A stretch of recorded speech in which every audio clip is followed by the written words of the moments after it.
Assalamualaikum warahmatullahi wabarakatuh, teman-teman Dua Aufa. Ulama yang satu ini berpengaruh sangat besar dalam syiar agama Islam di tanah Jawa. Beliau adalah Kiai Telingsing. Makam beliau berada di kota Kudus, Provinsi Jawa Tengah. Dan jejak syiarnya bisa kita temui di kota tersebut. Tidak banyak yang mengetahui kiprah beliau. Jejak yang masih bisa kita temui hanyalah makam dan masjid Kiai Telingsing. Makam Kiai Telingsing berada di Desa Sunggingan, Kecamatan Kota Kudus, atau sekitar 500 meter dari makam Sunan Kudus. Menurut keterangan dari juru kunci, makam Kiai Telingsing berada di sebuah ruangan terkunci dengan makam yang dipercaya sebagai makam cantrik Kiai Telingsing. Makam lainnya diyakini sebagai makam putra Kiai Telingsing berada di ruangan yang berbeda.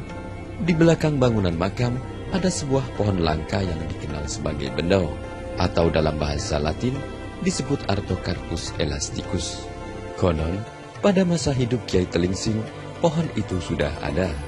Teman-teman Dua Aufa, jejak Kiai Telingsing yang lainnya adalah sebuah masjid. Letaknya berjarak kurang lebih 50 meter dari kompleks makam. Masjid ini diyakini masyarakat sebagai pusat syiar agama Islam.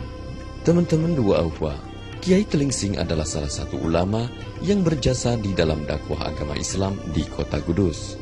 Kiai Telingsing tak pernah berkaitan dengan kekuasaan pemerintahan.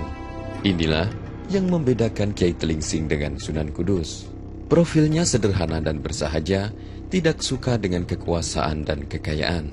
Bahkan, masyarakat mempercayai bahwa beliau adalah ulama besar yang merupakan penasehat dan guru Sunan Kudus. Lantas, siapakah sebenarnya Kiai Telingsing itu? Teman-teman Dua Aufa, tidak ada catatan sejarah tentang Kiai Telingsing.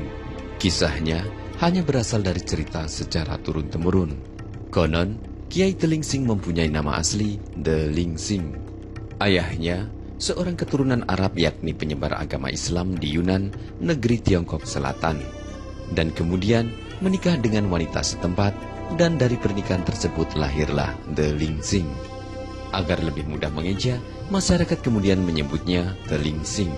Kemudian, Delingsing mengikuti jejak ayahnya menjadi penyebar agama Islam. Beliau berkelana hingga ke wilayah pesisir utara Pulau Jawa, atau tepatnya di Tajuk, nama wilayah sebelum Sunan Kudus mengganti menjadi Kudus.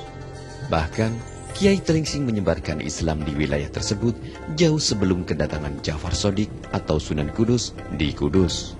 Teman-teman Dua Aufa, Kiai Telingsing secara total mengabdikan dirinya terhadap syiar agama Islam dan tidak mau terlibat dalam politik pemerintahan. Cara yang digunakan beliau untuk mendekati masyarakat yang jadi sasaran dakwahnya dengan menggunakan kemampuannya sebagai ahli perkayuan. Kiai Telingsing ternyata juga seorang pelukis. Itulah sebabnya mengapa dalam setiap kisah mengenai Kiai Telingsing, beliau sering dikaitkan dengan seni ukir. Teman-teman Dua Aufa, walaupun nama Kiai Telingsing tidak sebesar Sunan Kudus, namun karisma Kiai Telingsing tetap menyatu di hati masyarakat. Sebagai bukti, dengan beberapa tradisi yang sampai sekarang masih ada di kompleks makam dan masjid Kiai Telingsing. Misalnya, setiap tanggal 15 Muharram diadakan haul atau prosesi penggantian kelambu atau luwur makam Kiai Telingsing. Walaupun tidak ada bukti otentik tentang beliau, bukti bahwa beliau adalah ulama yang karismatik, nama harum beliau dipakai untuk nama masjid atau nama jalan, dan warisan tradisi seni ukir kayu yang masih ada hingga sekarang. Teman-teman Dua Aufa, demikianlah kisah tentang Kiai Telingsing. Semoga bisa menambah wawasan. Akhir kalam, wabillahi taufiq wal hidayah. Wassalamualaikum warahmatullahi wabarakatuh.